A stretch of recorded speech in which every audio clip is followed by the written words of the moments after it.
설날은 음력 1월 1일로 한 해의 첫째 날을 뜻합니다.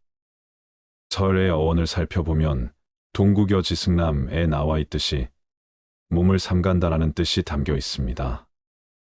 또한 본래 처음을 뜻하고 으뜸을 뜻하는 말에서 비롯된 것으로 전해지기도 합니다. 예전에는 설날 이른 아침에 복조리로 걸었습니다. 복조리는 설날 이른 아침에 벽에 걸어 놓는 조리를 말하는데, 조리는 대나무나 쌀이가지의 속대를 엮어 만들어 쌀을 이는 용구이지요. 조리를 이뤄 그의 복을 취한다고 하여 복 들어오는 조리라는 뜻에서 복조리라고 불렀습니다. 설날에 장만한 복조리를 1년 내내 쓰게 되지만 방 안쪽 구석이나 대청 한 귀퉁이에 그대로 걸어 두기도 합니다. 이는 갈퀴로 복을 끌어들여 복조리 속에 담는다는 뜻이랍니다. 복조리를 걸어 둘 때에는 그 안에 동전을 넣어 두기도 하는데, 그것은 재물이 모인다고 믿는 데서 기인한 것이지요. 이날은 설빔으로 몸단장을 하고 나서 조상들께 차례를 올리고 아침 일찍 성묘를 다녀와 집안 어른들과 마을 어른들께 세배를 하고 덕담을 듣는 날입니다. 오늘은 설날 의미와 덕담, 차례 지내기 등 대한 의미를 알아보고자 합니다. 가족과 함께하는 따뜻하고 정겨운 설 명절이 되시길 바랍니다. 설날 아침에 일찍 일어나서 세수를 하고 새로 지은 옷을 입는데, 이 옷을 설빔 또는 설비음이라고 합니다. 설빔으로 어린이들은 색동저고리를 입는데 이것을 까치 저고리라고 합니다. 옛날에 어른은 두루마기 도포를 비롯하여 버선, 데님, 행전까지 한 벌을 하며 가지저고리에는 새솜을 넣어 엄동설 안에도 추위를 모르게 했습니다. 아이들은 아이들대로 한 벌을 마련하여 색동옷으로 곱게 단장합니다. 어른은 징을 박은 가죽신 또는 미투리를 신고, 여자는 꽃신 또는 꽃 미투리를 신기도 했는데, 서민층에서는 고운 집신을 신는 것이 통례였습니다. 이렇게 온 집안 식구가 설빔으로 갈아입은 다음에 차례에 들어갔습니다. 세배는 본래 하늘의 신에게 무사고를 기원하며 절을 하던 것에서 출발합니다. 하늘을 향해 절을 올리며 존경심을 표출하던 것이 우서른에 대한 존경심을 나타내는 풍속으로 변한 것이 세배입니다. 세배는 섣달 금음 정초에 친족과 우서른을 찾아가서 문안하는 뜻을 올리는 이례적인 인사로서 새해를 맞이하여 정월 초하루를 시작으로 정초에 하는 세배를 새세배라고 합니다. 섣달 금음날 한 해가 저물어 감을 아쉬워하며 올리며 세배는 묵은 세배라고 합니다. 세배는 새해를 맞아 정초에 우서른께 드리는 이례적인 문안 인사이자 새해를 맞아 심신을 바로하고 새 출발을 다짐한다는 뜻이 담겨 있습니다. 오늘은 청룡의 해, 우리 고유 명절인 설날을 앞두고 세배와 덕담의 의미, 차례상 차림, 절하는 법 등에 대한 지혜를 말씀드리겠습니다. 세배란 정초에 우서른께 하는 절을 말합니다. 설날의 세배는 새해를 맞이하여 심신을 일신하고 새 출발을 다짐하는 뜻을 담고 있어 세수를 하고 새 옷을 갈아입고 나서 인사를 올립니다. 따라서 말끔히 몸을 씻고 새 옷으로 갈아입고 나서 경건한 마음으로 세배를 올리는 것입니다. 세배 풍습은 우리 민족이 윗사람을 존경하고 예의를 귀중히 여긴 데서 생겨난 풍습입니다. 집안의 어른이신 할아버지, 할머니, 부모, 친척 등에게 차례대로 절을 하고 새해 첫 인사를 드리는 것입니다. 설날 세배는 집안의 어른들에게 먼저 하고 성묘를 한 뒤 일가 친척들에게 세배를 다닙니다. 세배를 받는 집에서는 어른들에게는 술과 음식을 대접하고 아이들에게는 과일과 세뱃돈을 주며 정담을 나누고 덕담을 하였습니다.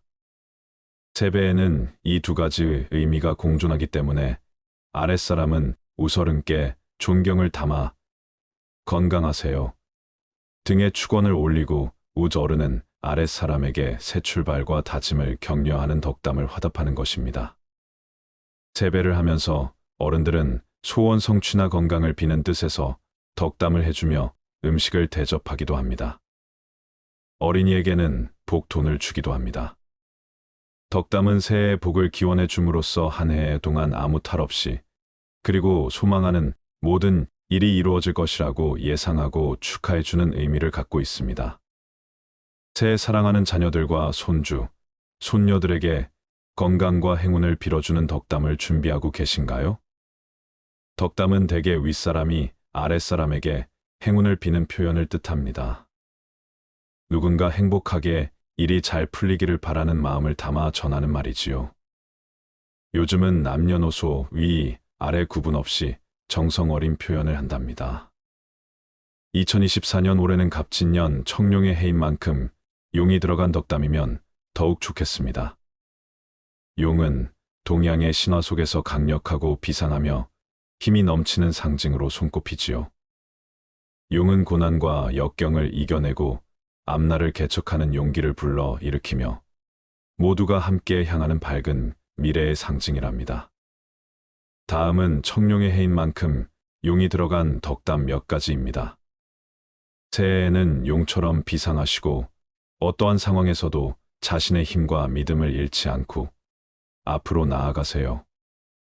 새해에 언제나 강하고 용감한 용처럼 행복하고 의미 있는 한 해를 만들어 보세요. 새해에는 용처럼 지혜롭게 어떤 어려움이 찾아와도 난관을 극복하며 앞으로 나아가시기 바래요. 용은 어떠한 환경에서도 힘차게 적응하는 동물입니다. 용처럼 어떠한 환경에서도 꿋꿋하게 빛을 발할 수 있도록 새로운 도전을 해보세요. 용은 끈기와 근성이 있는 동물입니다. 올 한 해 어떠한 어려움이 찾아와도 용의 꿋꿋함과 근성으로 이겨내시길 기원합니다. 올해 청룡의 기운을 받아 용처럼 용맹하게 보내세요. 용의 꿈을 꾸고 용처럼 힘차고 용맹하게 한 해를 보내세요. 용처럼 씩씩하고 당당하게 모든 어려움을 이겨내세요. 용처럼 비상하시고 성공적인 한 해를 보내세요.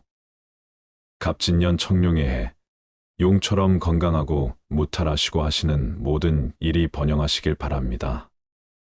새해에는 모든 일들이 긍정적으로 용띠의 지혜를 닮아 지혜로운 일들만 가득하세요. 용의 기상과 열정으로 힘차게 날아오르세요. 용의 날개처럼 비상을 펼치고 어떠한 어려움도 이겨내길 기원합니다. 이상으로 용이 들어간 훈훈한 덕담 몇 가지 말씀드렸습니다. 참고하셔서 활용하시면 좋을 것 같습니다. 전통적인 명절인 설날은 가족과 친지들이 모여 한 자리에 함께하는 특별한 날입니다. 설날은 특히 어린 아이들에게 기쁨과 희망을 주는데 그 중요한 부분 중 하나가 바로 세뱃돈입니다. 설날 세뱃돈의 의미와 유래에 대해 말씀드릴게요. 올해는 아이에게 세배와 세뱃돈의 의미를 알려주세요. 세뱃돈의 역사는 시간이 흐름에 따라 변화하였습니다. 1960년대 중반까지는 돈보다는 떡이나 과일 같은 음식을 세뱃돈으로 주곤 했습니다. 그러나 1960년대 중반부터는 돈을 주는 관행이 시작되었습니다. 이때는 주로 1원짜리 동전이나 5원, 10원짜리 지폐가 사용되었습니다. 화폐 개혁 이후에는 1000원짜리 지폐를 세뱃돈으로 주는 경우가 많아졌다고 해요. 세뱃돈의 유래에는 여러 가지 설이 있습니다. 세뱃돈은 결혼을 하지 않은 자녀에게 붉은색 봉투에 약간의 돈을 많이 벌라는 의미로 주던 풍습에서 시작됐다고 합니다. 과거 우리나라에서는 세뱃돈을 주기보다는 과일이나 떡을 싸 주었는데 점점 시간이 지나면서 세뱃돈으로 바뀌었다고 합니다. 세뱃돈의 의미에는 호주머니에 1년 내내 돈이 떨어지지 말라는 뜻으로 세뱃돈을 돈의 씨앗이라고 생각하고 1년 동안 많이 불리라는 의미도 전해진다고 합니다. 세뱃돈은 악귀와 불운을 물리친다는 의미를 가지고 있었던 것으로 알려져 있습니다. 또한 조선 말기에는 세배 후 과일이나 떡을 주던 문화에서 돈을 주는 문화로 변화한 사례도 있습니다. 세뱃돈의 적정 금액은 경제적 상황, 지역, 문화 등에 따라 다를 수 있습니다. 따라서 가족 간의 관습과 협의를 통해 적절한 세뱃돈 금액을 결정하는 것이 중요합니다. 세뱃돈은 그 자체로 풍요와 행복을 상징하는 중요한 명절 문화입니다. 이를 통해 가족과 친지들 간의 유대감을 높이고 희망과 축복을 나누는 소중한 순간이 됩니다. 설날이 다가올 때마다 세뱃돈의 의미와 변화에 대해 생각해보며 가족과 함께 특별한 시간을 보내는 것이 어떨까요? 다음은 세배하는 법을 자세히 알려드릴게요. 먼저, 남자가 세배하는 법입니다. 먼저 남자는 왼손이 오른손 위로 포개 잡습니다. 그 다음 공수하고 어른을 향해 서주세요. 공수한 손을 눈높이까지 올렸다고 내리면서 허리를 굽혀 공수한 손을 바닥에 짚어주세요. 왼쪽 무릎을 먼저 꿇고 오른쪽 무릎을 꿇어 엉덩이를 깊이 내려앉아 주세요. 팔꿈치를 바닥에 붙이며 이마를 공수한 손등 가까이에 대주세요. 이때 엉덩이가 들리면 안 된답니다. 잠시 머물러 있다가 머리를 들어 팔꿈치를 펴고 오른쪽 무릎을 세워 공수한 손을 바닥에서 떼어 오른쪽 무릎 위를 짚고 일어나 주세요. 공수한 손을 눈높이까지 올렸다가 내린 후 목례를 해주세요. 다음은 여자가 세배하는 법입니다. 먼저 여자는 오른손을 왼손 위로 포개 잡습니다. 공수한 손을 들어 어깨 높이만큼 올리고 시선을 손등을 봐주세요.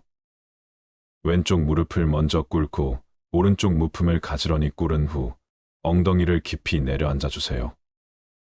윗몸을 45도 앞으로 굽힌 후 잠시 머물러 있다가 윗몸을 일으켜 주세요. 오른쪽 무릎을 먼저 세우고 일어나 두 발을 모은 후 올렸던 두 손을 내려 공수한 후 가볍게 목례를 해주세요. 다음은 차례 지내기에 대해 말씀드리고자 합니다.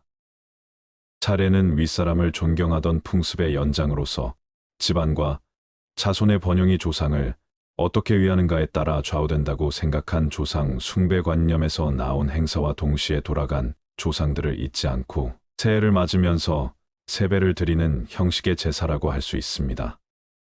차례를 지내는 제사에는 몇 가지 음식과 함께 반드시 떡국을 올려서 예로부터 설날 차례를 떡국 차례라고도 했습니다. 사실 명절에 지내는 것을 제사로 많이 알고 계시는데 제사는 고인의 기일에 하는 것이고 명절에 지내는 것을 차례라고 합니다. 제사는 돌아가신 분 1인을 모시고 차례는 집안의 모든 조상들을 모시는 것이라고 생각하면 쉽습니다. 제사는 조상님을 추모하여 지내는 기제사와 명절 제사가 있지요. 기제사와 차례의 차이점은 다음과 같습니다. 기제사는 조상이 돌아가신 밤에 지내고 차례는 낮에 지냅니다. 기제사는 그날 돌아가신 조상과 배우자에게만 지내고 차례는 자기가 기제를 받드는 모든 조상에게 지냅니다. 기제사는 술을 3번 올리지만 설날 차례는 1번만 올립니다. 기제사는 충문을 올리지만 차례는 읽지 않습니다. 기제사는 촛불을 켜지만 차례는 켜지 않습니다. 기제사는 한문을 하지만 차례는 하지 않습니다. 하지만 제사상 차리는 방법이나 차례상 차리는 방법 자체는 동일합니다. 현대에는 핵가족이 많기 때문에 제사상 상차림 간소화를 많이 합니다. 제사를 지내고 나서 제사 음식을 먹을 사람이 적기 때문이죠. 또한 제사 음식은 지방이나 가정마다 원칙이 다르기 때문에 어떤 것이 정답이라고 할 수는 없습니다. 다음은 일반적인 차례상 차리는 방법입니다. 1열에는 밥, 국, 떡을 놓습니다. 2열에는 산적, 전을 놓습니다. 3열에는 탕을 놓습니다. 4열에는 김치, 나물, 포를 놓습니다. 5열에는 과일, 과자를 놓습니다. 제사상 음식은 항상 홀수로 준비해야 한다고 합니다. 따라서 제사상 탕국 3가지를 준비하기 어렵다면 1개만 올려도 무방합니다. 참고로 제사상 과일 윗부분 깎는 이유는 불교에서 유래한 촉식으로 조상님들께서 눈으로 음식을 감상하고 맛보시라는 배려라고 합니다. 이번에는 상차림 방향에 대해 알아볼까요? 제사상의 방향은 지방이 있는 쪽이 북쪽, 술이 있는 쪽이 남쪽이어야 합니다. 신의의 입장에서 오른쪽이 동쪽, 왼쪽이 서쪽이어야 합니다.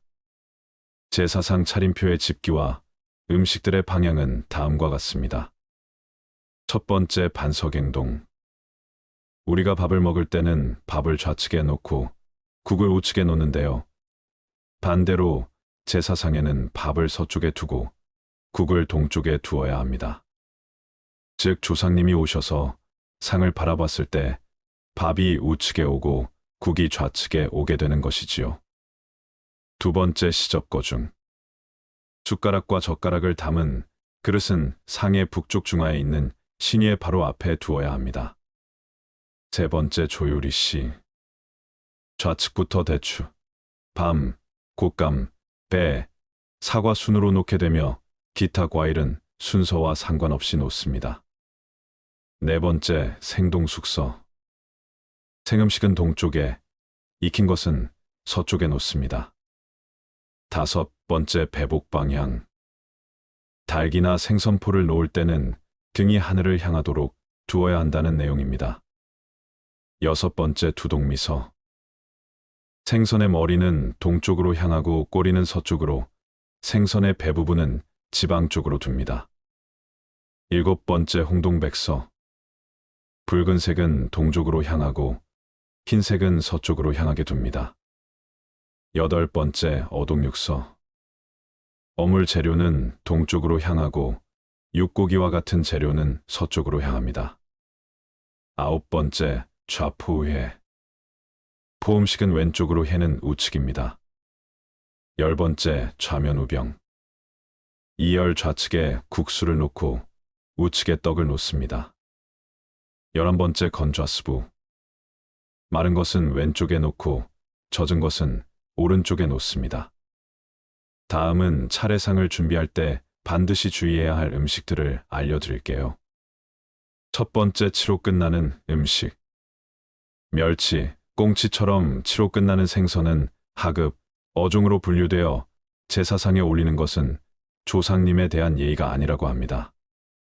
고급 생선으로 분류되는 것은 기로 끝나는 생선이라고 하니 참고하시기 바랍니다. 두 번째, 복숭아, 마늘, 고춧가루.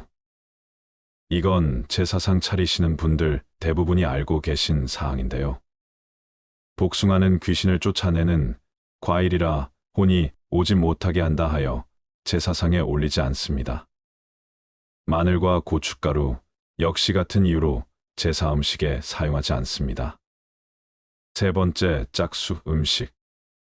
올수가 길한 숫자로 여겨 제사상에 올리는 음식은 짝수로 올리지 않는다고 합니다. 단십은 3과 7이 합쳐진 것이라 올려도 된다 합니다. 네 번째, 비늘 없는 생선. 비늘 없는 생선은 부정하다고 여겼다고 합니다. 다음은 차례 지내는 순서에 대해 말씀드리겠습니다. 차례는 강신, 참신, 헌작, 삽시정저, 시립, 사신, 철상, 음복 순으로 진행합니다. 참고로 신주를 모시는 가정이나 묘지에서는 참신을 먼저 하고 강신합니다. 첫 번째, 강신. 모든 참석자가 제사상 앞에 나란히 서면 제주는 향을 피우고 집사가 잔에 술을 부어준다. 제주는 술을 모사그릇에 3번에 걸쳐 나눠 비운다. 이때 왼손으로는 잔 받침대를, 오른손으로는 잔을 잡는다. 이후 제주가 2번 절한다. 두 번째, 참신. 모두가 절을 2번 한다. 세 번째, 헌작. 제주가 조상에게 술을 올린다. 기제사와 달리 상 위에 올린 잔에 바로 술을 따르는 것이 일반적이다. 네 번째, 삽시정저. 숟가락은 밥떡국에 꽂거나 넣는다. 이때 숟가락 바닥 안쪽이 동쪽으로 가게 한다. 젓가락은 자루가 서쪽으로 가도록 가지런히 정돈의 시접 위에 걸친다. 지방에 따라선 시접 위가 아니라 어적 또는 육적 위에 가지런히 옮기기도 한다. 다섯 번째, 시립. 모든 사람이 잠시 공손하게 서 있는다. 묵념하기도 한다. 6번째 사신. 수저를 거둔다. 7번째 철상. 상을 치우고 음식을 나누어 먹는다. 제사상 상차림이 간소화되었다지만 평소 요리를 잘하지 않는 현대인에게는 참 어렵고 절차도 복잡합니다. 살아계신 부모님께도 효를 다했던 조상님들이라 그런지 정말 하나하나 다 정성스럽다는 생각도 듭니다. 하지만 제사상 차리기가 어렵다면 간소한 제사상으로 하거나 제사 음식 주문을 하는 것도 나쁘지 않다고 생각합니다. 중요한 것은 돌아가신 분이나 조상님들을 떠올리며 감사하고 본받아 잘 살려는 마음이지 않을까요? 요즘엔 시대가 변한 만큼 제사상에 피자나 통닭 등 평소 즐겨 드셨던 음식을 올리는 경우도 많다고 하는데요. 전통을 따르는 것도 중요하지만 지금 우리를 있게 해준 조상님을 공경하고 감사하고 고마움의 마음가짐이 더욱더 중요하지 않을까 생각됩니다. 마음과 정성만큼 중요한 것은 없을 테니까요. 조금이나마 도움이 되셨길 바라며 가족과 함께 즐거운 명절 되시기 바랍니다.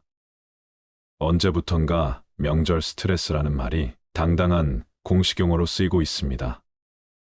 일가 친척들을 오랜만에 만나는 반가운 날인 명절에 스트레스라는 말이 붙은 이유가 뭘까요? 명절 스트레스의 많은 부분은 부적절한 대화 때문이라고 해요. 오랜만에 만나서 하는 얘기고 가족이니까 다 이해하겠지 하는 생각에 본인도 모르게 말을 쉽게 하는 경향이 있다고 합니다. 그렇다면 오랜만에 만난 가족, 친척과 뒤끝 없이 헤어질 수 있는 대화법은 없을까요?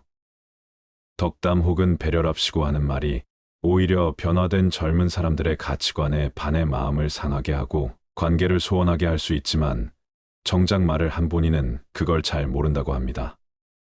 간만에 봤으니 신상이 궁금하여 오래 질문을 많이 하게 되지요. 하지만 곤란해할 수 있는 질문은 하지 않는 게 좋습니다.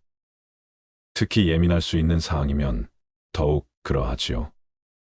가족들 간에도 주의해야 하는 대화 주제로 정치, 성적, 체중, 외모, 결혼, 취업, 임신 등이 대표적으로 꼽혔는데 공통점은 상대가 불편하게 여긴다는 것입니다.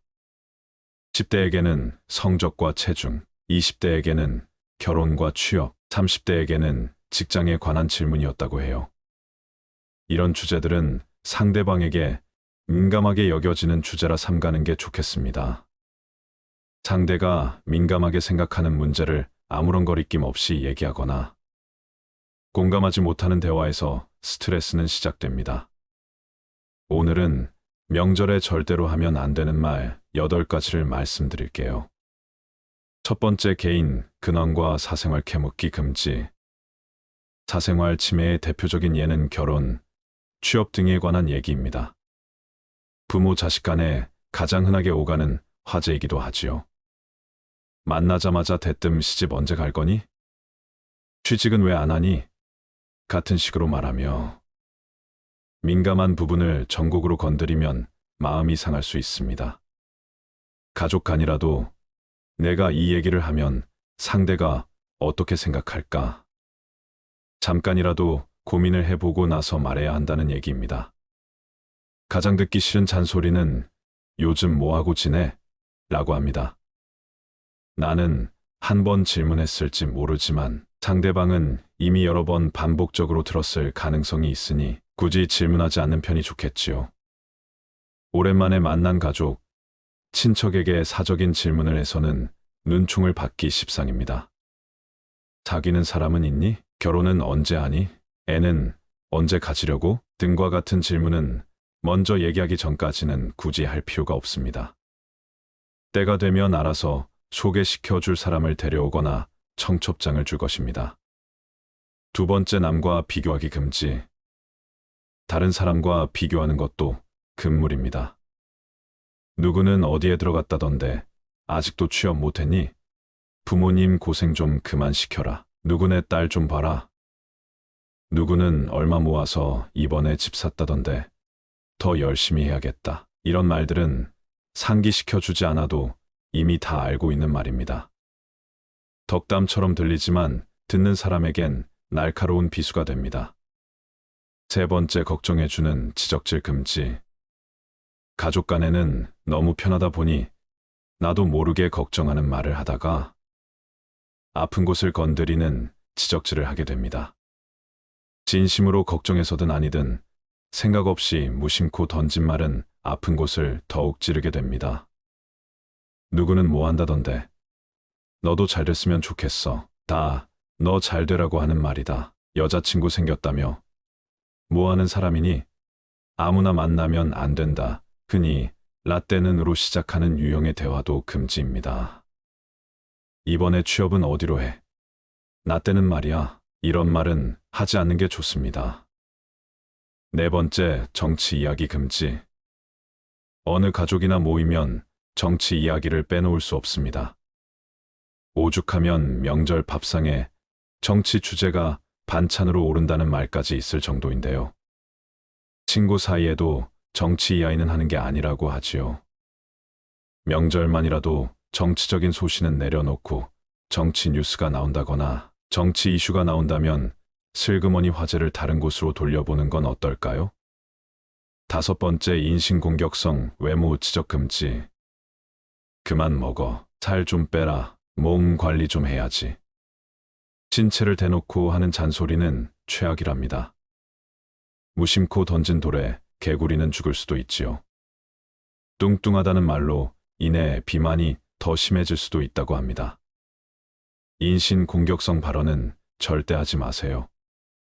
여섯 번째, 자기 자랑 금지. 벼는 익을수록 고개를 숙인다고 합니다. 가족 간의 은근한 자기 자랑은 못 사는 가족에게는 질투와 불쾌감을 줄 수 있어요. 자식 자랑도 그렇지 못한 가족에게는 듣기 싫고 비교가 되어 더욱 초라한 마음만 생길 뿐입니다. 가족의 화합을 위해 명절만큼이라도 자기 자랑, 잘난 척은 하지 마시길 바랍니다. 일곱 번째, 경제적 상황 캐묻기 금지. 연봉을 얼마나 받고 있는지, 돈은 얼마나 모았는지, 집은 언제 사려고 하는지 등 구체적인 경제 상황에 대해 물으면 실례입니다. 여덟 번째, 덕담은 하되 훈계는 하지 말기. 자녀들에게 좋은 덕담은 하되 가르치는 훈계를 하는 것은 안 하느니만 못합니다. 덕담한다고 상대방의 상처를 건드리는 언사는 피해야 합니다. 구체적인 방법을 제시하며 자신의 생각을 주장하는 것은 덕담이 아니랍니다. 올해는 우리 모두 건강하고 행복하게 살자. 누구누구는 뭐든 다 잘할 거야. 등의 상대방을 믿어주는 긍정적인 말을 해주세요. 이상으로 명절에 절대로 하면 안 되는 말 8가지를 말씀드렸습니다. 다음은 말로 마음을 상하게 하는 대표적인 유형 4가지입니다. 첫 번째, 취직은 어떻게 됐니? 어려운 경제 사정으로 우리 주변엔 취업, 실직으로 고민하는 사람이 많지요. 이들에게는 취업과 관련한 한마디 한마디가 스트레스랍니다. 당사자가 이미 고민하고 속상해하고 있는 문제지요. 오랜만에 만난 가족, 친척에게 상처에 소금을 뿌리는 말은 피해야 한다. 회사 안 다니면 요즘은 뭐하냐? 실력을 키워야지. 눈높이를 낮춰라. 이런 말들 하지 마세요. 두 번째, 언제 결혼할 거니? 젊은 남녀들에게 듣기 싫어하는 말 1위로 꼽힐 정도라고 하지요. 그런 얘기가 나올 것이 뻔히 보이기 때문에 아예 가족 모임에 가지 않으려는 사람도 많다고 합니다. 이제 결혼해야지? 사귀는 사람은 있니? 너무 고르지 마라. 사귀는 상대가 있는 경우에도 세세하게 묻지 않는 것이 좋다. 뭐 하는 사람이니? 학교는 어디 나왔대? 같은 질문은 듣는 이에게 부담입니다. 세 번째, 어느 대학을 지망하니? 가족 중에 수험생이나 학생이 있다면 이런 말은 하지 않는 게 좋습니다. 학업 스트레스를 가중하기 때문이다. 모의고사는 몇 점 나왔니? 게임은 그만하고 공부 좀 해라. 어중간한 대학 가려면 기술이나 배워라. 올해엔 합격할 수 있겠지? 네 번째, 누구네는 뭘 했다는데. 남과 비교하는 말은 상처를 주기 쉽습니다. 어쩌다 만나는 가족, 친척 사이에서는 특히 삼가야 합니다. 누구네 아들은 부장 승진했다는데, 누구는 벌써 아들 낳았다는데, 다른 자식들은 어떻다는데, 누구네 딸 좀 봐라.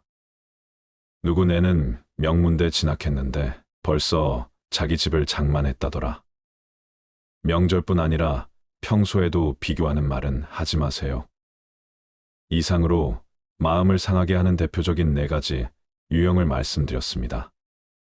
사실 명절 아니면 얼굴 볼 기회가 적은 현대사회에서 나름 관계를 강화하는 가벼운 질문이나 관심, 그리고 덕담은 어쩌면 당연할 수 있지만 상황이 여의치 않은 상대에게 한다면 오히려 관계를 망치게 할 수 있으니 조심하시기 바랍니다. 다음은 명절의 나이든 연장자가 반드시 지켜야 할 덕목 3가지입니다. 첫째는 호기심에 따른 말 절제하기입니다. 오래간만에 가족, 친척을 봤으니 신상이 궁금하여 오래 호기심이 생겨 질문을 많이 하게 되지요. 하지만 아무리 연장자라도 곤란해할 수 있는 질문은 하지 마세요. 말하는 방식을 한번 변화시켜 보세요. 예를 들면 부모가 결혼을 안 하고 있는 자식을 오랜만에 만나 너는 왜 결혼을 안 하니? 언제 할 거니? 라고 합니다. 부모는 그러면서 걱정되기 때문에 이런 말을 한다는 걸 잘 이해하겠지라고 생각하지만 자식은 왜 나를 괴롭히지? 라고 생각할 가능성이 큽니다. 사람은 말하는 사람의 심리까지 헤아려 가면서 이해하기보다는 들리는 말만 가지고 이해하는 경우가 많기 때문입니다.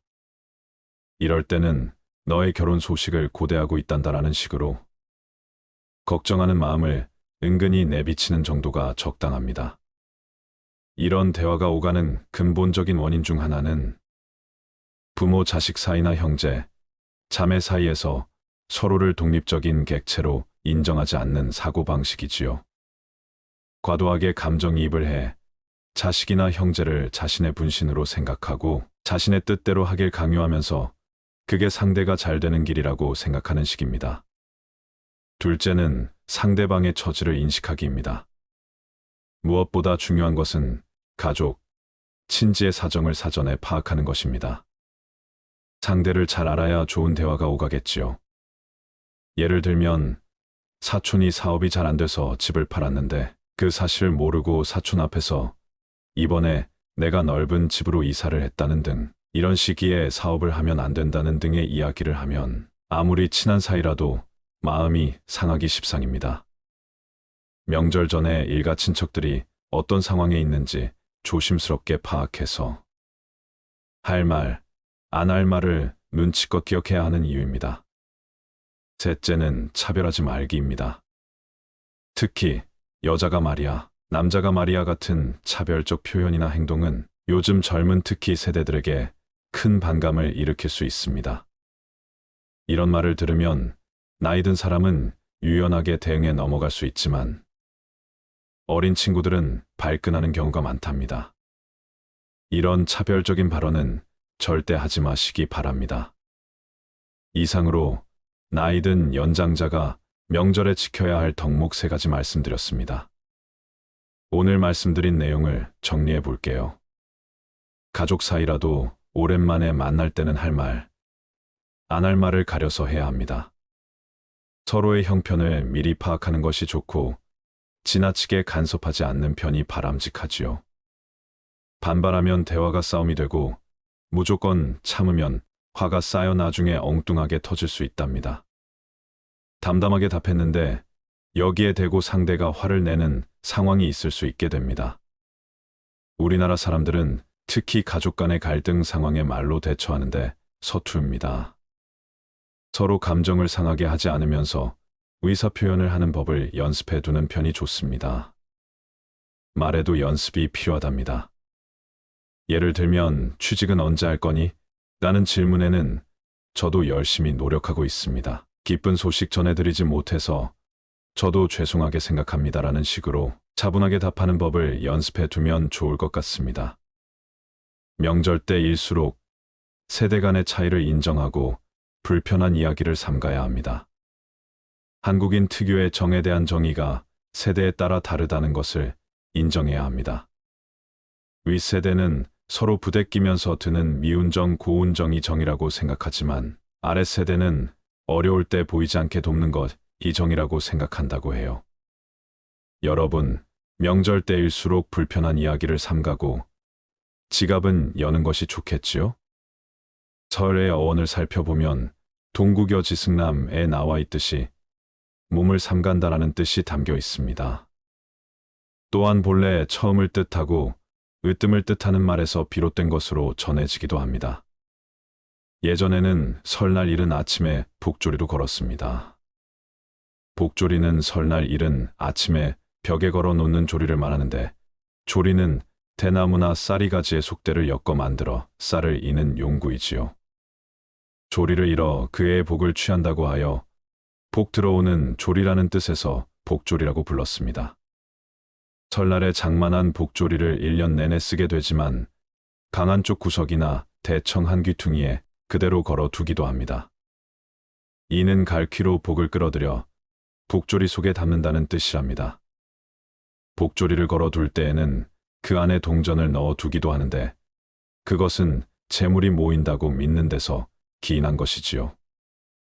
이날은 설빔으로 몸단장을 하고 나서 조상들께 차례를 올리고 아침 일찍 성묘를 다녀와 집안 어른들과 마을 어른들께 세배를 하고 덕담을 듣는 날입니다. 설날 아침에 일찍 일어나서 세수를 하고 새로 지은 옷을 입는데, 이 옷을 설빔 또는 설비음이라고 합니다. 설빔으로 어린이들은 색동저고리를 입는데 이것을 까치 저고리라고 합니다. 옛날에 어른은 두루마기 도포를 비롯하여 버선, 데님, 행정까지 한 벌을 하며 가지저고리에는 새솜을 넣어 엄동설 안에도 추위를 모르게 했습니다. 아이들은 아이들대로 한 벌을 마련하여 색동옷으로 곱게 단장합니다. 어른은 징을 박은 가죽신 또는 미투리를 신고, 여자는 꽃신 또는 꽃 미투리를 신기도 했는데, 서민층에서는 고운 집신을 신는 것이 통례였습니다. 이렇게 온 집안 식구가 설빔으로 갈아입은 다음에 차례에 들어갔습니다. 세배는 본래 하늘의 신에게 무사고를 기원하며 절을 하던 것에서 출발합니다. 하늘을 향해 절을 올리며 존경심을 표출하던 것이 우설은에 대한 존경심을 나타내는 풍속으로 변한 것이 세배입니다. 세배는 섣달 금음 정초에 친족과 우설은을 찾아가서 문안하는 뜻을 올리는 이례적인 인사로서 새해를 맞이하여 정월 초하루를 시작으로 정초에 하는 세배를 새세배라고 합니다. 섣달 금음날 한 해가 저물어 감을 아쉬워하며 올리며 세배는 묵은 세배라고 합니다. 세배는 새해를 맞아 정초에 우설은께 드리는 이례적인 문안 인사이자 새해를 맞아 심신을 바로하고 새 출발을 다짐한다는 뜻이 담겨 있습니다. 오늘은 청룡의 해, 우리 고유 명절인 설날을 앞두고 세배와 덕담의 의미, 차례상 차림, 절하는 법 등에 대한 지혜를 말씀드리겠습니다. 세배란 정초에 우설은께 하는 절을 말합니다. 설날의 세배는 새해를 맞이하여 심신을 일신하고 새 출발을 다짐하는 뜻을 담고 있어 세수를 하고 새 옷을 갈아입고 나서 인사를 올립니다. 따라서 말끔히 몸을 씻고 새 옷으로 갈아입고 나서 경건한 마음으로 세배를 올리는 것입니다. 세배 풍습은 우리 민족이 윗사람을 존경하고 예의를 귀중히 여긴 데서 생겨난 풍습입니다. 집안의 어른이신 할아버지, 할머니, 부모, 친척 등에게 차례대로 절을 하고 새해 첫 인사를 드리는 것입니다. 설날 세배는 집안의 어른들에게 먼저 하고 성묘를 한 뒤 일가 친척들에게 세배를 다닙니다. 세배를 받는 집에서는 어른들에게는 술과 음식을 대접하고 아이들에게는 과일과 세뱃돈을 주며 정담을 나누고 덕담을 하였습니다. 세배에는 이 두 가지의 의미가 공존하기 때문에 아랫사람은 우설은께 존경을 담아 건강하세요 등의 축원을 올리고 우저어른은 아랫사람에게 새 출발과 다짐을 격려하는 덕담을 화답하는 것입니다. 세배를 하면서 어른들은 소원 성취나 건강을 비는 뜻에서 덕담을 해주며 음식을 대접하기도 합니다. 어린이에게는 복돈을 주기도 합니다. 덕담은 새해의 복을 기원해 줌으로써 한 해 동안 아무 탈 없이 그리고 소망하는 모든 일이 이루어질 것이라고 예상하고 축하해 주는 의미를 갖고 있습니다. 새해 사랑하는 자녀들과 손주, 손녀들에게 건강과 행운을 빌어주는 덕담을 준비하고 계신가요? 덕담은 대개 윗사람이 아랫사람에게 행운을 비는 표현을 뜻합니다. 누군가 행복하게 일이 잘 풀리기를 바라는 마음을 담아 전하는 말이지요. 요즘은 남녀노소 위, 아래 구분 없이 정성 어린 표현을 한답니다. 2024년 올해는 갑진년 청룡의 해인 만큼 용이 들어간 덕담이면 더욱 좋겠습니다. 용은 동양의 신화 속에서 강력하고 비상하며 힘이 넘치는 상징으로 손꼽히지요. 용은 고난과 역경을 이겨내고 앞날을 개척하는 용기를 불러 일으키며 모두가 함께 향하는 밝은 미래의 상징이랍니다. 다음은 청룡의 해인 만큼 용이 들어간 덕담 몇 가지입니다. 새해에는 용처럼 비상하시고 어떠한 상황에서도 자신의 힘과 믿음을 잃지 않고 앞으로 나아가세요. 새해에 언제나 강하고 용감한 용처럼 행복하고 의미 있는 한 해를 만들어 보세요. 새해에는 용처럼 지혜롭게 어떤 어려움이 찾아와도 난관을 극복하며 앞으로 나아가시기 바래요. 용은 어떠한 환경에서도 힘차게 적응하는 동물입니다. 용처럼 어떠한 환경에서도 꿋꿋하게 빛을 발할 수 있도록 새로운 도전을 해보세요. 용은 끈기와 근성이 있는 동물입니다. 올 한 해 어떠한 어려움이 찾아와도 용의 꿋꿋함과 근성으로 이겨내시길 기원합니다. 올해 청룡의 기운을 받아 용처럼 용맹하게 보내세요. 용의 꿈을 꾸고 용처럼 힘차고 용맹하게 한 해를 보내세요. 용처럼 씩씩하고 당당하게 모든 어려움을 이겨내세요. 용처럼 비상하시고 성공적인 한 해를 보내세요. 갑진년 청룡의 해, 용처럼 건강하고 무탈하시고 하시는 모든 일이 번영하시길 바랍니다. 새해에는 모든 일들이 긍정적으로 용띠의 지혜를 닮아 지혜로운 일들만 가득하세요. 용의 기상과 열정으로 힘차게 날아오르세요. 용의 날개처럼 비상을 펼치고 어떠한 어려움도 이겨내길 기원합니다. 이상으로 용이 들어간 훈훈한 덕담 몇 가지 말씀드렸습니다. 참고하셔서 활용하시면 좋을 것 같습니다. 전통적인 명절인 설날은 가족과 친지들이 모여 한 자리에 함께하는 특별한 날입니다. 설날은 특히 어린 아이들에게 기쁨과 희망을 주는데 그 중요한 부분 중 하나가 바로 세뱃돈입니다. 설날 세뱃돈의 의미와 유래에 대해 말씀드릴게요. 올해는 아이에게 세배와 세뱃돈의 의미를 알려주세요. 세뱃돈의 역사는 시간이 흐름에 따라 변화하였습니다. 1960년대 중반까지는 돈보다는 떡이나 과일 같은 음식을 세뱃돈으로 주곤 했습니다. 그러나 1960년대 중반부터는 돈을 주는 관행이 시작되었습니다. 이때는 주로 1원짜리 동전이나 5원, 10원짜리 지폐가 사용되었습니다.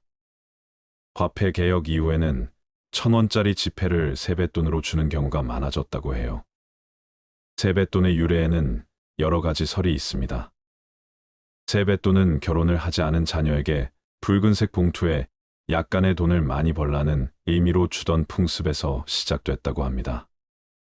과거 우리나라에서는 세뱃돈을 주기보다는 과일이나 떡을 싸 주었는데 점점 시간이 지나면서 세뱃돈으로 바뀌었다고 합니다. 세뱃돈의 의미에는 호주머니에 1년 내내 돈이 떨어지지 말라는 뜻으로 세뱃돈을 돈의 씨앗이라고 생각하고 1년 동안 많이 불리라는 의미도 전해진다고 합니다. 세뱃돈은 악귀와 불운을 물리친다는 의미를 가지고 있었던 것으로 알려져 있습니다. 또한 조선 말기에는 세배 후 과일이나 떡을 주던 문화에서 돈을 주는 문화로 변화한 사례도 있습니다. 세뱃돈의 적정 금액은 경제적 상황, 지역, 문화 등에 따라 다를 수 있습니다.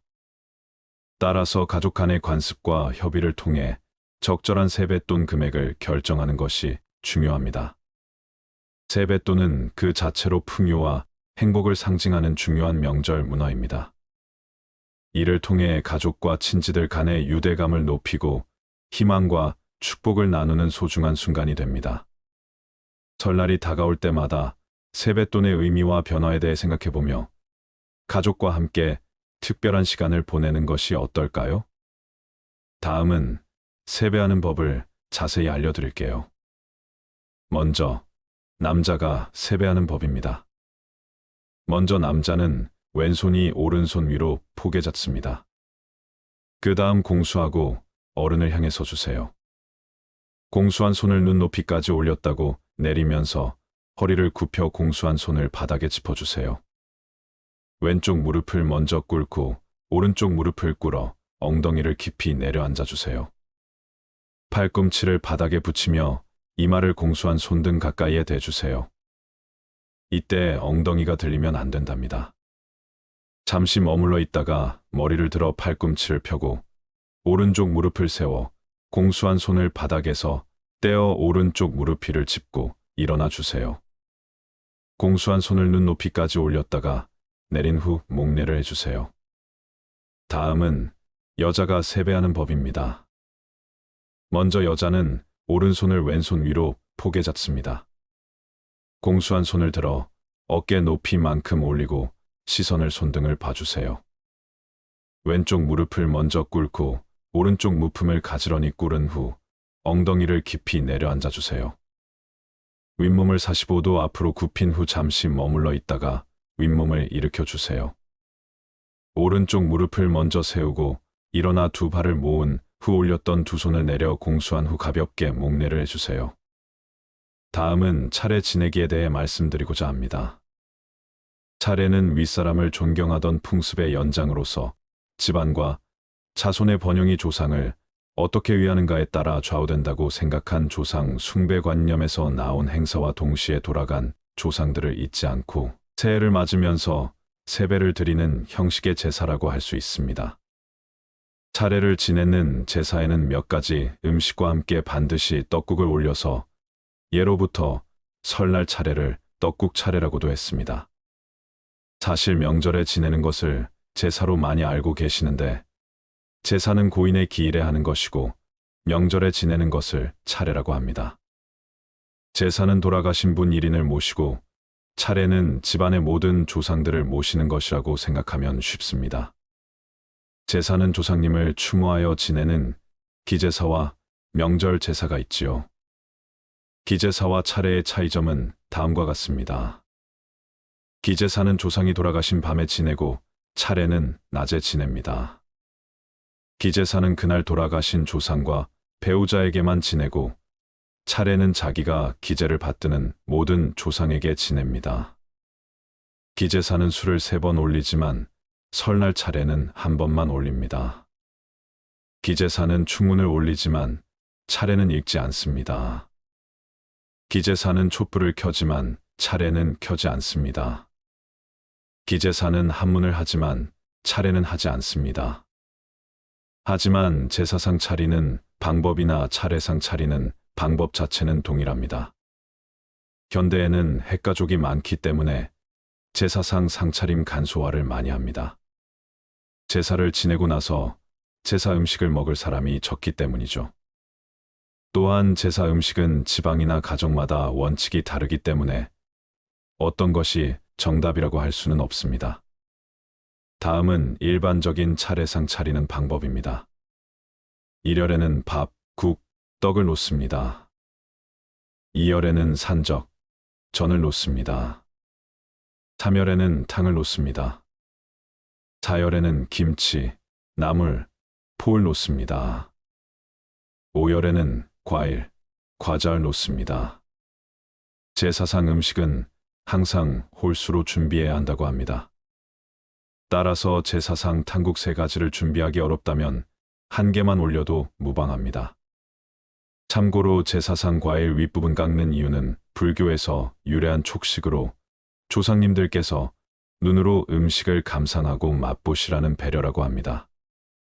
이번에는 상차림 방향에 대해 알아볼까요? 제사상의 방향은 지방이 있는 쪽이 북쪽, 술이 있는 쪽이 남쪽이어야 합니다. 신의의 입장에서 오른쪽이 동쪽, 왼쪽이 서쪽이어야 합니다. 제사상 차림표의 집기와 음식들의 방향은 다음과 같습니다. 첫 번째 반석행동. 우리가 밥을 먹을 때는 밥을 좌측에 놓고 국을 우측에 놓는데요. 반대로 제사상에는 밥을 서쪽에 두고 국을 동쪽에 두어야 합니다. 즉 조상님이 오셔서 상을 바라봤을 때 밥이 우측에 오고 국이 좌측에 오게 되는 것이지요. 두 번째 시접거중. 숟가락과 젓가락을 담은 그릇은 상의 북쪽 중화에 있는 신의의 바로 앞에 두어야 합니다.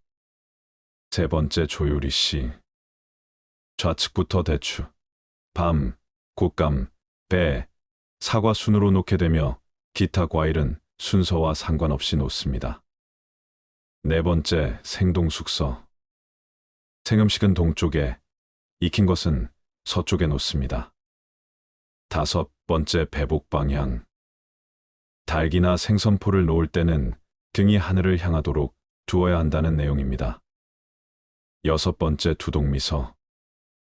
생선의 머리는 동쪽으로 향하고 꼬리는 서쪽으로, 생선의 배 부분은 지방 쪽으로 둡니다. 일곱 번째 홍동백서. 붉은색은 동쪽으로 향하고 흰색은 서쪽으로 향하게 둡니다. 여덟 번째 어동육서. 어물 재료는 동쪽으로 향하고 육고기와 같은 재료는 서쪽으로 향합니다. 아홉 번째 좌포우회. 포음식은 왼쪽으로 해는 우측입니다. 열 번째 좌면우병. 이열 좌측에 국수를 놓고 우측에 떡을 놓습니다. 11번째 건좌스부. 마른 것은 왼쪽에 놓고 젖은 것은 오른쪽에 놓습니다. 다음은 차례상을 준비할 때 반드시 주의해야 할 음식들을 알려드릴게요. 첫 번째 치로 끝나는 음식. 멸치, 꽁치처럼 치로 끝나는 생선은 하급, 어종으로 분류되어 제사상에 올리는 것은 조상님에 대한 예의가 아니라고 합니다. 고급 생선으로 분류되는 것은 기로 끝나는 생선이라고 하니 참고하시기 바랍니다. 두 번째 복숭아, 마늘, 고춧가루. 이건 제사상 차리시는 분들 대부분이 알고 계신 사항인데요. 복숭아는 귀신을 쫓아내는 과일이라 혼이 오지 못하게 한다 하여 제사상에 올리지 않습니다. 마늘과 고춧가루 역시 같은 이유로 제사 음식에 사용하지 않습니다. 세 번째 짝수 음식. 올수가 길한 숫자로 여겨 제사상에 올리는 음식은 짝수로 올리지 않는다고 합니다. 단십은 3과 7이 합쳐진 것이라 올려도 된다 합니다. 네 번째 비늘 없는 생선. 비늘 없는 생선은 부정하다고 여겼다고 합니다. 다음은 차례 지내는 순서에 대해 말씀드리겠습니다. 차례는 강신, 참신, 헌작, 삽시정저, 시립, 사신, 철상, 음복 순으로 진행합니다. 참고로 신주를 모시는 가정이나 묘지에서는 참신을 먼저 하고 강신합니다. 첫 번째 강신. 모든 참석자가 제사상 앞에 나란히 서면 제주는 향을 피우고 집사가 잔에 술을 부어준다. 제주는 술을 모삭그릇에 3번에 걸쳐 나눠 비운다. 이때 왼손으로는 잔 받침대를, 오른손으로는 잔을 잡는다. 이후 제주가 2번 절한다. 두 번째 참신. 모두가 절을 2번 한다. 세 번째 헌작. 제주가 조상에게 술을 올린다. 기제사와 달리 상 위에 올린 잔에 바로 술을 따르는 것이 일반적이다. 네 번째 삽시정저.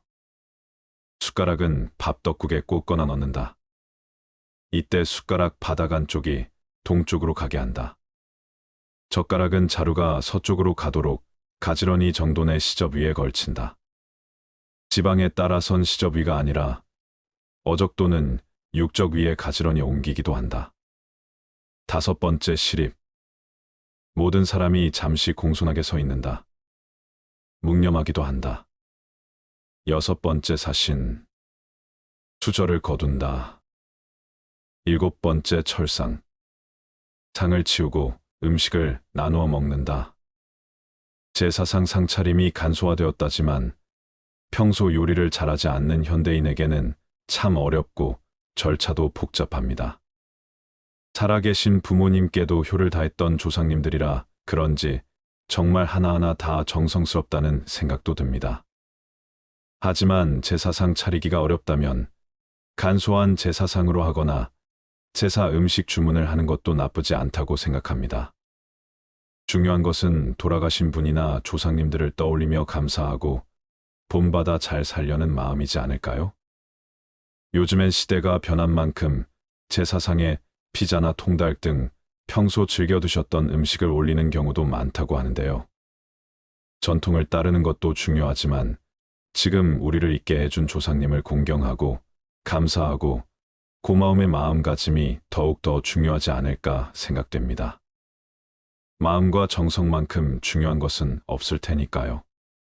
조금이나마 도움이 되셨길 바라며 가족과 함께 즐거운 명절 되시기 바랍니다. 언제부턴가 명절 스트레스라는 말이 당당한 공식용어로 쓰이고 있습니다. 일가 친척들을 오랜만에 만나는 반가운 날인 명절에 스트레스라는 말이 붙은 이유가 뭘까요? 명절 스트레스의 많은 부분은 부적절한 대화 때문이라고 해요. 오랜만에 만나서 하는 얘기고 가족이니까 다 이해하겠지 하는 생각에 본인도 모르게 말을 쉽게 하는 경향이 있다고 합니다. 그렇다면 오랜만에 만난 가족, 친척과 뒤끝 없이 헤어질 수 있는 대화법은 없을까요? 덕담 혹은 배려랍시고 하는 말이 오히려 변화된 젊은 사람들의 가치관에 반해 마음을 상하게 하고 관계를 소원하게 할 수 있지만 정작 말을 한 본인은 그걸 잘 모른다고 합니다. 간만에 봤으니 신상이 궁금하여 오래 질문을 많이 하게 되지요. 하지만 곤란해할 수 있는 질문은 하지 않는 게 좋습니다. 특히 예민할 수 있는 사항이면 더욱 그러하지요. 가족들 간에도 주의해야 하는 대화 주제로 정치, 성적, 체중, 외모, 결혼, 취업, 임신 등이 대표적으로 꼽혔는데 공통점은 상대가 불편하게 여긴다는 것입니다. 10대에게는 성적과 체중, 20대에게는 결혼과 취업, 30대에게는 직장에 관한 질문이었다고 해요. 이런 주제들은 상대방에게 민감하게 여겨지는 주제라 삼가는 게 좋겠습니다. 상대가 민감하게 생각하는 문제를 아무런 거리낌 없이 얘기하거나 공감하지 못하는 대화에서 스트레스는 시작됩니다. 오늘은 명절에 절대로 하면 안 되는 말 8가지를 말씀드릴게요. 첫 번째, 개인, 근황과 사생활 캐묻기 금지. 사생활 침해의 대표적인 예는 결혼, 취업 등에 관한 얘기입니다. 부모 자식 간에 가장 흔하게 오가는 화제이기도 하지요. 만나자마자 대뜸 시집 언제 갈 거니? 취직은 왜 안 하니? 같은 식으로 말하며 민감한 부분을 전곡으로 건드리면 마음이 상할 수 있습니다. 가족 간이라도 내가 이 얘기를 하면 상대가 어떻게 생각할까? 잠깐이라도 고민을 해보고 나서 말해야 한다는 얘기입니다. 가장 듣기 싫은 잔소리는 요즘 뭐하고 지내? 라고 합니다. 나는 한 번 질문했을지 모르지만 상대방은 이미 여러 번 반복적으로 들었을 가능성이 있으니 굳이 질문하지 않는 편이 좋겠지요. 오랜만에 만난 가족, 친척에게 사적인 질문을 해서는 눈총을 받기 십상입니다. 사귀는 사람은 있니? 결혼은 언제 하니? 애는 언제 가지려고? 등과 같은 질문은 먼저 얘기하기 전까지는 굳이 할 필요가 없습니다. 때가 되면 알아서 소개시켜 줄 사람을 데려오거나 청첩장을 줄 것입니다. 두 번째, 남과 비교하기 금지. 다른 사람과 비교하는 것도 금물입니다. 누구는 어디에 들어갔다던데 아직도 취업 못했니? 부모님 고생 좀 그만 시켜라. 누구네 딸 좀 봐라. 누구는 얼마 모아서 이번에 집 샀다던데 더 열심히 해야겠다. 이런 말들은 상기시켜주지 않아도 이미 다 알고 있는 말입니다. 덕담처럼 들리지만 듣는 사람에겐 날카로운 비수가 됩니다. 세 번째, 걱정해주는 지적질 금지. 가족 간에는 너무 편하다 보니 나도 모르게 걱정하는 말을 하다가 아픈 곳을 건드리는 지적질을 하게 됩니다. 진심으로 걱정해서든 아니든 생각 없이 무심코 던진 말은 아픈 곳을 더욱 찌르게 됩니다. 누구는 뭐 한다던데. 너도 잘 됐으면 좋겠어. 다 너 잘 되라고 하는 말이다. 여자친구 생겼다며.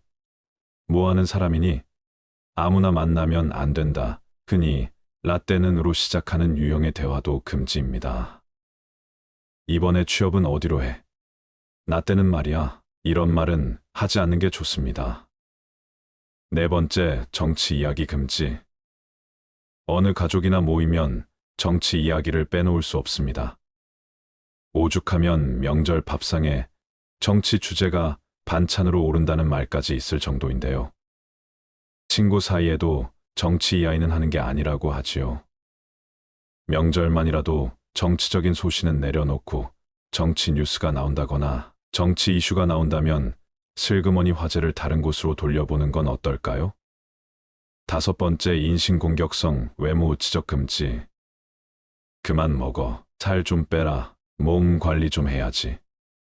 신체를 대놓고 하는 잔소리는 최악이랍니다. 무심코 던진 돌에 개구리는 죽을 수도 있지요.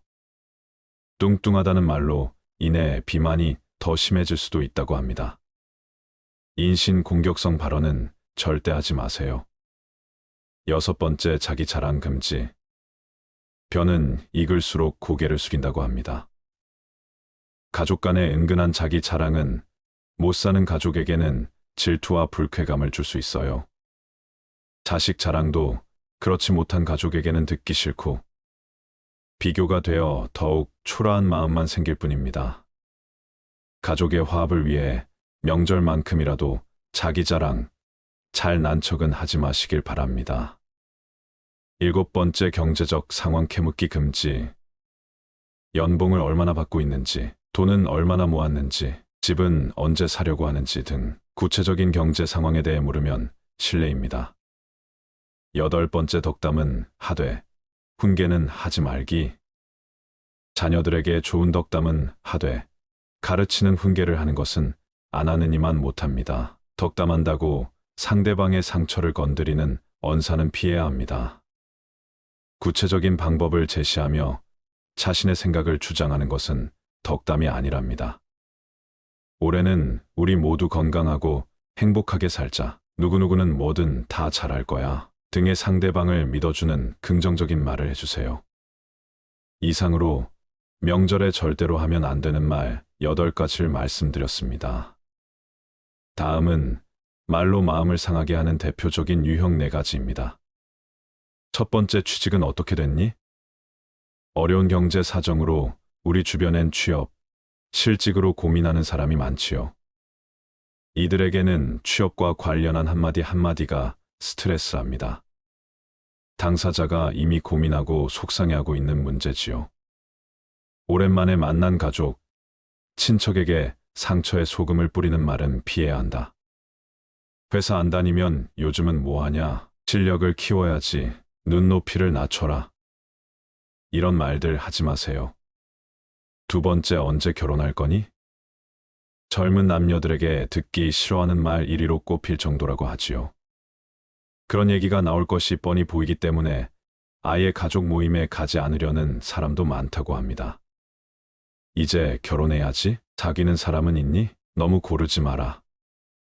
사귀는 상대가 있는 경우에도 세세하게 묻지 않는 것이 좋다. 뭐 하는 사람이니? 학교는 어디 나왔대? 같은 질문은 듣는 이에게 부담입니다. 세 번째, 어느 대학을 지망하니? 가족 중에 수험생이나 학생이 있다면 이런 말은 하지 않는 게 좋습니다. 학업 스트레스를 가중하기 때문이다. 모의고사는 몇 점 나왔니? 게임은 그만하고 공부 좀 해라. 어중간한 대학 가려면 기술이나 배워라. 올해엔 합격할 수 있겠지? 네 번째, 누구네는 뭘 했다는데. 남과 비교하는 말은 상처를 주기 쉽습니다. 어쩌다 만나는 가족, 친척 사이에서는 특히 삼가야 합니다. 누구네 아들은 부장 승진했다는데, 누구는 벌써 아들 낳았다는데, 다른 자식들은 어떻다는데, 누구네 딸 좀 봐라. 누구네는 명문대 진학했는데 벌써 자기 집을 장만했다더라. 명절뿐 아니라 평소에도 비교하는 말은 하지 마세요. 이상으로 마음을 상하게 하는 대표적인 4가지 유형을 말씀드렸습니다. 사실 명절 아니면 얼굴 볼 기회가 적은 현대사회에서 나름 관계를 강화하는 가벼운 질문이나 관심, 그리고 덕담은 어쩌면 당연할 수 있지만 상황이 여의치 않은 상대에게 한다면 오히려 관계를 망치게 할 수 있으니 조심하시기 바랍니다.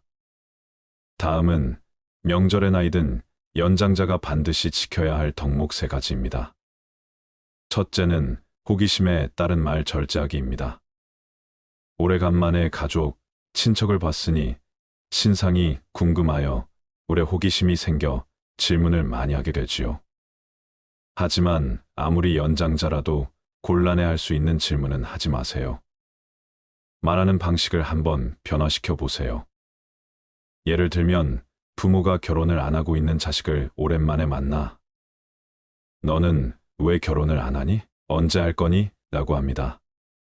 부모는 그러면서 걱정되기 때문에 이런 말을 한다는 걸 잘 이해하겠지라고 생각하지만 자식은 왜 나를 괴롭히지? 라고 생각할 가능성이 큽니다. 사람은 말하는 사람의 심리까지 헤아려 가면서 이해하기보다는 들리는 말만 가지고 이해하는 경우가 많기 때문입니다. 이럴 때는 너의 결혼 소식을 고대하고 있단다라는 식으로 걱정하는 마음을 은근히 내비치는 정도가 적당합니다. 이런 대화가 오가는 근본적인 원인 중 하나는 부모 자식 사이나 형제, 자매 사이에서 서로를 독립적인 객체로 인정하지 않는 사고방식이지요. 과도하게 감정이입을 해 자식이나 형제를 자신의 분신으로 생각하고 자신의 뜻대로 하길 강요하면서 그게 상대가 잘 되는 길이라고 생각하는 식입니다. 둘째는 상대방의 처지를 인식하기입니다. 무엇보다 중요한 것은 가족, 친지의 사정을 사전에 파악하는 것입니다. 상대를 잘 알아야 좋은 대화가 오가겠지요. 예를 들면 사촌이 사업이 잘 안 돼서 집을 팔았는데 그 사실을 모르고 사촌 앞에서 이번에 내가 넓은 집으로 이사를 했다는 등 이런 시기에 사업을 하면 안 된다는 등의 이야기를 하면 아무리 친한 사이라도 마음이 상하기 십상입니다. 명절 전에 일가 친척들이 어떤 상황에 있는지 조심스럽게 파악해서 할 말, 안 할 말을 눈치껏 기억해야 하는 이유입니다. 셋째는 차별하지 말기입니다. 특히 여자가 말이야, 남자가 말이야 같은 차별적 표현이나 행동은 요즘 젊은 특히 세대들에게 큰 반감을 일으킬 수 있습니다. 이런 말을 들으면 나이 든 사람은 유연하게 대응해 넘어갈 수 있지만 어린 친구들은 발끈하는 경우가 많답니다. 이런 차별적인 발언은 절대 하지 마시기 바랍니다. 이상으로 나이 든 연장자가 명절에 지켜야 할 덕목 3가지 말씀드렸습니다. 오늘 말씀드린 내용을 정리해 볼게요. 가족 사이라도 오랜만에 만날 때는 할 말, 안 할 말을 가려서 해야 합니다. 서로의 형편을 미리 파악하는 것이 좋고 지나치게 간섭하지 않는 편이 바람직하지요. 반발하면 대화가 싸움이 되고 무조건 참으면 화가 쌓여 나중에 엉뚱하게 터질 수 있답니다. 담담하게 답했는데 여기에 대고 상대가 화를 내는 상황이 있을 수 있게 됩니다. 우리나라 사람들은 특히 가족 간의 갈등 상황에 말로 대처하는데 서투릅니다. 서로 감정을 상하게 하지 않으면서 의사표현을 하는 법을 연습해 두는 편이 좋습니다. 말에도 연습이 필요하답니다. 예를 들면 취직은 언제 할 거니? 라는 질문에는 저도 열심히 노력하고 있습니다. 기쁜 소식 전해드리지 못해서 저도 죄송하게 생각합니다라는 식으로 차분하게 답하는 법을 연습해 두면 좋을 것 같습니다. 명절 때일수록 세대 간의 차이를 인정하고 불편한 이야기를 삼가야 합니다. 한국인 특유의 정에 대한 정의가 세대에 따라 다르다는 것을 인정해야 합니다. 윗세대는 서로 부대끼면서 드는 미운 정, 고운 정이 정이라고 생각하지만 아랫세대는 어려울 때 보이지 않게 돕는 것, 이 정이라고 생각한다고 해요. 여러분, 명절 때일수록 불편한 이야기를 삼가고 지갑은 여는 것이 좋겠지요? 감사합니다.